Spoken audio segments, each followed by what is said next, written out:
Todos los días nos hacemos preguntas sobre muchas cosas. Algunas de esas cosas son en relación a lo que hacemos a diario. Puede ser preguntas de tipo, ¿a qué horas pondré la alarma para levantarme mañana? Que una muy importante, ¿qué voy a almorzar? ¿Dónde voy a almorzar? Y algunas un poco más complejas donde nos preguntamos si hago trampa en el parcial o si digo en el trabajo que estoy enfermo para no tener que ir a trabajar. Estas últimas dos preguntas llaman mucho mi atención, ya que de ellas podemos decir que tienen un contenido moral. Es decir, que sentimos que algo está bien o está mal en hacer o no hacer esa acción. Y lo que me interesa de estas preguntas es que muchas veces nos llevan a reflexionar un poco sobre el tipo de personas que somos. Y nos preguntamos si nos consideramos personas honestas. Si yo me considero una persona honesta. Entonces me gustaría que pensaran sobre esta pregunta, reflexionaran sobre la primera respuesta que llega a su mente y pensaran si realmente se sienten personas honestas o no se sienten personas honestas. Cuando yo me hago esta pregunta, a la primera respuesta que llego yo es, sí, yo soy una persona honesta. No obstante, cuando me pregunto qué tan honesto soy, me di cuenta que no tanto.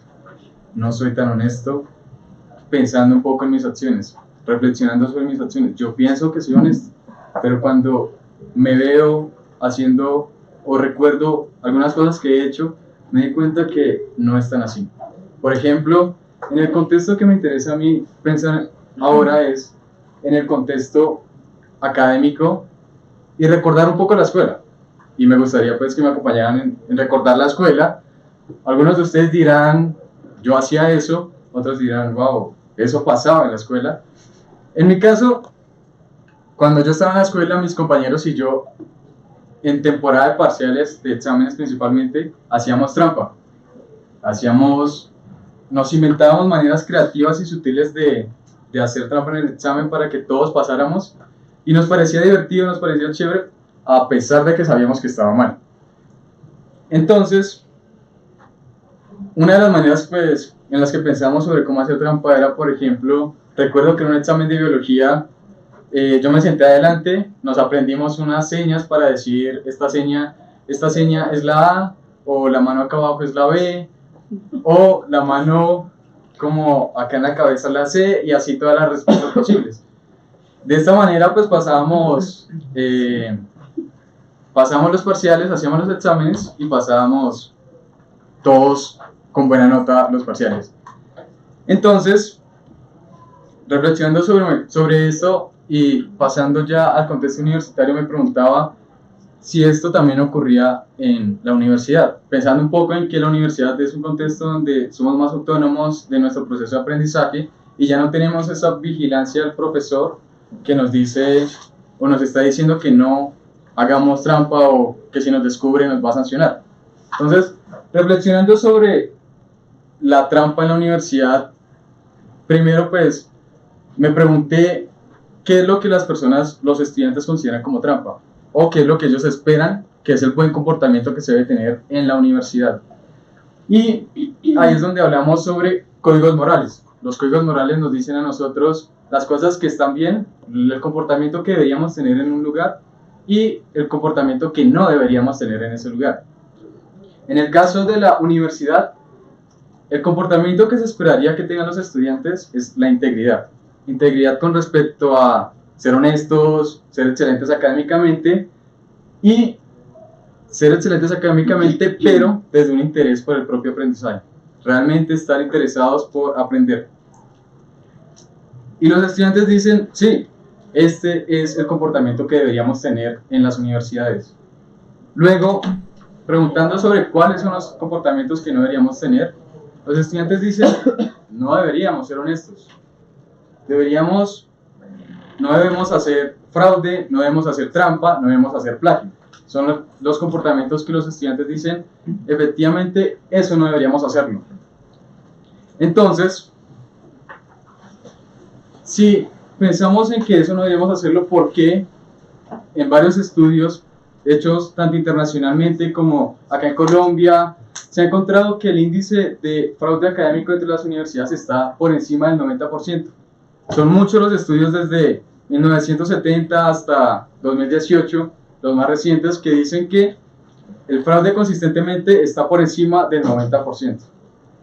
En un estudio más específico de una universidad colombiana encontramos que el fraude con un índice preciso está en el 92% de los estudiantes que están haciendo trampa. Y nos queda solo un 8% de estudiantes que al parecer son los estudiantes realmente honestos, realmente que se comportan como debería ser en la universidad.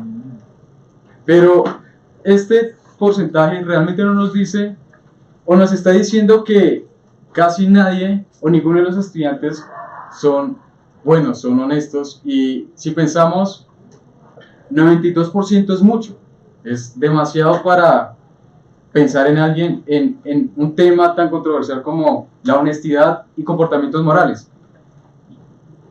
Entonces, si los estudiantes saben que la integridad es el buen comportamiento, es lo que debería pasar dentro de las universidades, y la deshonestidad es lo que no deberíamos hacer, y ya sabemos que más del 90% está siendo deshonesto, nos preguntamos por qué hacemos cosas malas cuando sabemos que están mal. ¿Por qué hacemos fraude sabiendo que es el comportamiento que no deberíamos tener dentro de las universidades? Y una primera forma de empezar a responder esta pregunta es en la manera en que se han reportado los resultados sobre el fraude académico. Y es que estos resultados efectivamente son alarmantes, pero transmiten una idea de que es algo epidémico, que genera pánico, que debe ser atacado, que hay que decirle a los estudiantes que son muchos y que no deben seguir haciéndolo. Y dan mensajes del estilo: la mayoría de los estudiantes, 92%, 94%, más del 90%, está haciendo trampa en las instituciones educativas. Pero ¿qué pasa con este tipo de mensajes que dan las investigaciones y dan las instituciones a los estudiantes? Lo que pasa es que transmite una idea de que el fraude es algo normalizado. Ya sabemos que la integridad es lo bueno, sabemos que la deshonestidad es lo malo, pero si más del 90% de los estudiantes están haciendo trampa, pareciera que no es tan malo. ¿Por qué? Porque todos lo están haciendo. Y este tipo de información que llega a los estudiantes nos lleva a algo que vamos a llamar el desentendimiento moral.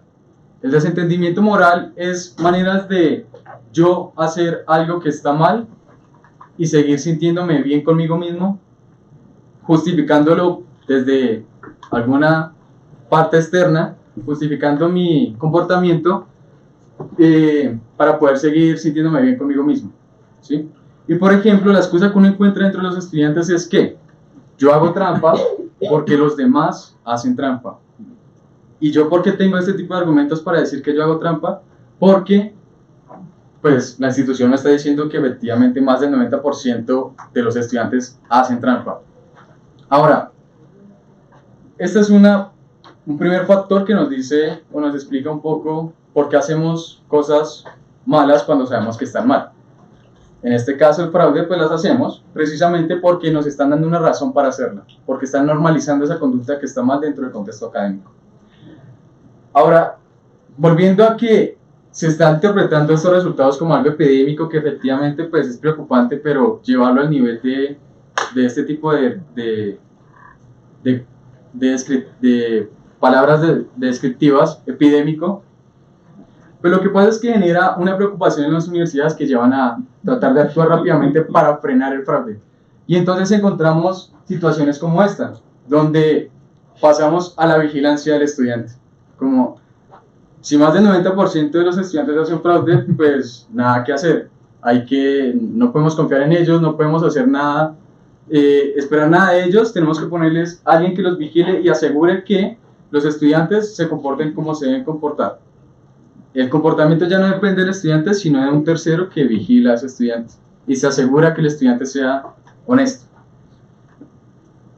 Luego, a partir de la vigilancia, pues podemos llegar a la sanción. Si en esta idea de la vigilancia del estudiante se descubre a un estudiante haciendo trampa, pues lo que va a pasar es que la institución va a recurrir a la sanción. Por ejemplo, en un examen pues va a anular el examen, va a invalidar su examen y esa va a ser su manera de castigarlo. Hay otras tantas maneras de sancionar al estudiante. pero una clásica y común es la cancelación de su examen, es decir, pierde la nota. Pero si nos preguntamos si realmente esto ha funcionado como un método para acabar, frenar, disminuir los índices que veíamos que están por encima del 90% de estudiantes haciendo trampa, si eso ha funcionado para disminuir eso, hemos encontrado que no. Se ha encontrado que, igual en investigaciones recientes del 2018, el fraude académico sigue estando por encima del 90%.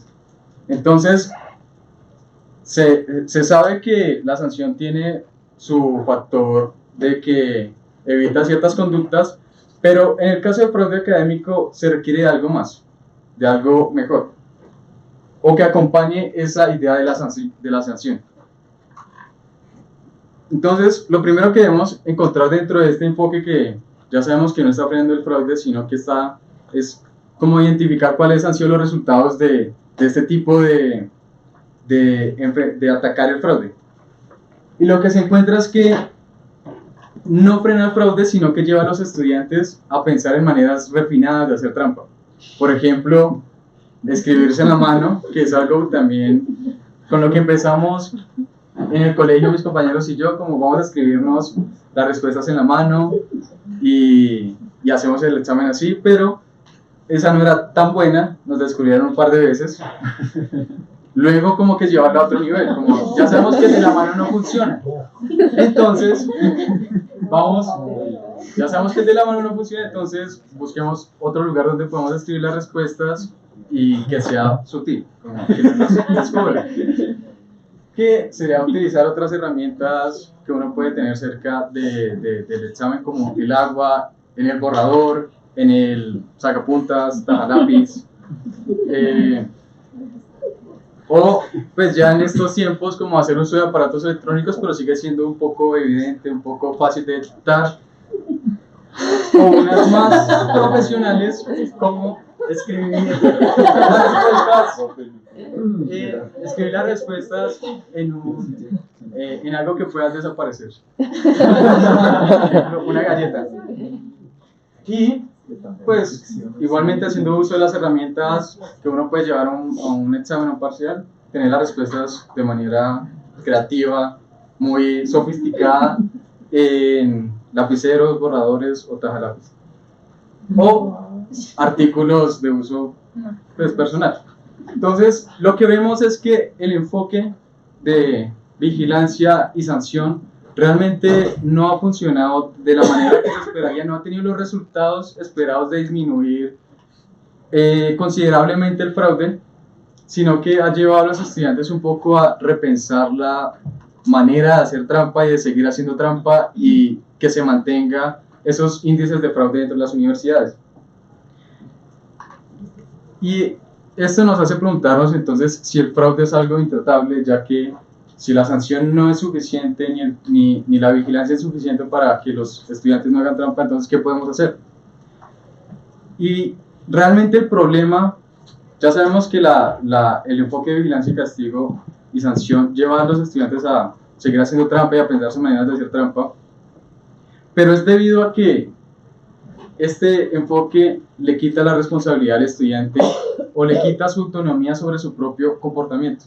Entonces, si lo que queremos es que el mismo estudiante sea capaz de autorregularse, de interesarse por su proceso de aprendizaje, de que se comporte de la manera adecuada por él mismo y no porque otra persona se lo dice, entonces una mejor manera o una manera para tratar de ver que efectivamente se está bajando los índices de fraude es desde devolverle al estudiante esa idea de autonomía y responsabilidad sobre su propio comportamiento. Y de esta manera el estudiante ya empieza como a autorregularse y no necesita ni siquiera después de la universidad, dentro de la sociedad, como que tenga un policía constantemente encima de él diciéndole usted debe hacer esto, o hacer esto, porque eso es imposible desde un principio. Entonces, lo que necesitamos es que los mismos estudiantes se responsabilicen por su propio comportamiento y se aseguren de comportarse como ellos esperan. Como veíamos al comienzo, Cuando yo me pregunto a mí mismo si soy honesto, yo creo que sí. Y de hecho yo quiero ser honesto. ¿Por qué? Porque si yo me identifico como una persona honesta, para sentirme bien conmigo mismo, pues debo actuar honestamente. Entonces, lo que deben hacer las instituciones es recordar eso en los estudiantes, no quitarles esa idea de que ellos mismos deben comportarse bien, sino devolverles la idea de que si eres una persona honesta, compórtate de manera honesta.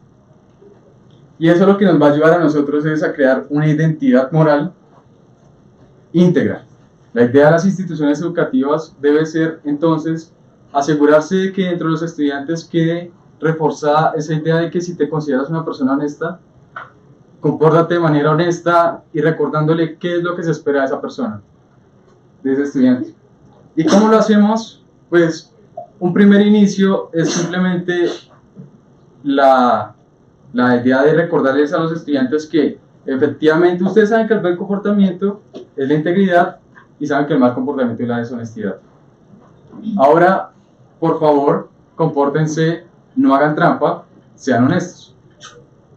Ese es un primer acercamiento a reforzar esta identidad moral íntegra dentro de las instituciones educativas y posiblemente va a tener una influencia más allá de las universidades y va a permitir a los estudiantes que ya como ciudadanos también se comporten de manera íntegra, honesta, ya que si se piensan a sí mismos como personas buenas, pues entonces compórtate como una persona buena.